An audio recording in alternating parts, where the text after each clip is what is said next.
We won. We won. We won. Evo. Evo. Evo. Evo. Evo. Evo.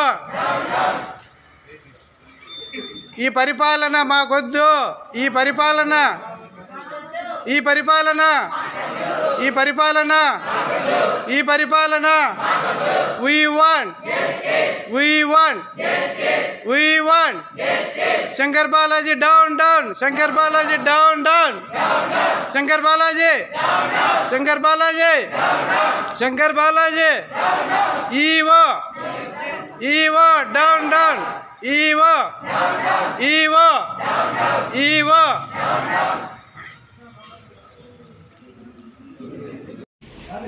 Sharada junior college principal come correspondent. నేను 1992 నుంచి college ఇక్కడే ఆశ్రమంలోనే నడుస్తుంది.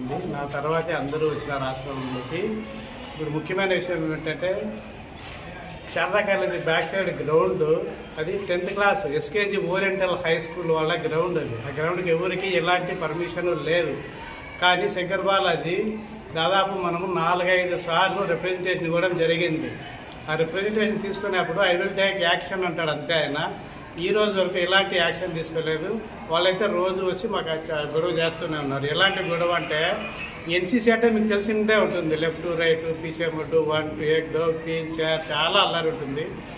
చాలాసార్లు ఈ రోజు కూడా వీడియో తీసి పెట్టినా శంకర్ బాలాజీ గారికి. అయినా ఏం యాక్షన్ తీసుకోలేదు. మరి వాళ్ళకి ఎలా పర్మిషన్ ఇచ్చినాడా, డబ్బులు తీసుకుని ఇచ్చినాడా, ఊరికే ఇచ్చినాడా మాకైతే తెలియదు. మా పిల్లలకైతే చాలా న్యూసెన్స్. మా పిల్లలు చదువుకోలేకపోతున్నారు. అంత డిస్టర్బెన్స్, అంత సౌండ్ పొల్యూషన్ వస్తుంది. జంటా సుబ్బారావు సీఏ గారు ఉన్నప్పుడు సీఏ గారు కూడా చెప్పడం జరిగింది. అతను కూడా చెప్పినాడు. వాళ్ళకి ఒక 3 రోజులు ఆపినారు. మళ్ళీ ఎంటంటే కంటిన్యూ చేసినారు. శంకర్ బాలాజీకి నేను రిప్రజెంటేషన్ ఇచ్చినా కూడా ఆయన ఎలాంటి యాక్షన్ తీసుకోలేదు. దీన్ని బట్టి ఏం జరుగుతుంది, ఏం ఆలోచన చేస్తున్నాం మేమంటే వాళ్ళ దగ్గర డబ్బులు తీసుకుని వాళ్ళకి పర్మిషన్ ఇచ్చినారని మేము అనుకుంటున్నాం. ఓవరాల్గా అయితే ఎవరికి పర్మిషన్ లేదు అంటున్నారు. మరి ఎవరికి పర్మిషన్ లేనప్పుడు రోజు ఎలా వస్తారు గ్రౌండ్ లేక వాళ్ళు? అది 10th class ground, degree college కాదు, జూనియర్ కాలేజ్. ఇంకోటి శారదా జూనియర్ కాలేజ్కి ఆ గ్రౌండ్కి ఎలాంటి సంబంధం లేదని నాకు రిటర్న్గా ఇచ్చినాడు కాపీ. మరి వాళ్ళకి ఎలా అలౌ చేస్తున్నారు? ఊరికి అలౌ చేస్తున్నాడు అంటే సరిపోతే పోనీ అనుకోవచ్చు.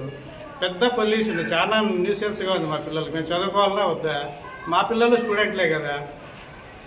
నేను లాభాపేక్ష కోసం కాలేజ్ నడపడం లేదు. పేద పిల్లలకి విద్యను ఇచ్చి తయారు చేయడానికి ఉచితంగా భోజనం పెట్టి పిల్లలను తయారు చేస్తున్నాను నేను. మరి అది గమనించుకోకుండా వాళ్ళు నన్ను ఇబ్బంది పెట్టాలని చూస్తున్నారు. అంత తప్పితే ఇంక వేరే ఇదైతే ఏం లేదు. ఈ వీడియో మీకు నచ్చినట్లయితే లైక్ బటన్ క్లిక్ చేయండి. మరిన్ని వీడియోలను పొందడానికి దయచేసి సబ్స్క్రైబ్ చేయండి.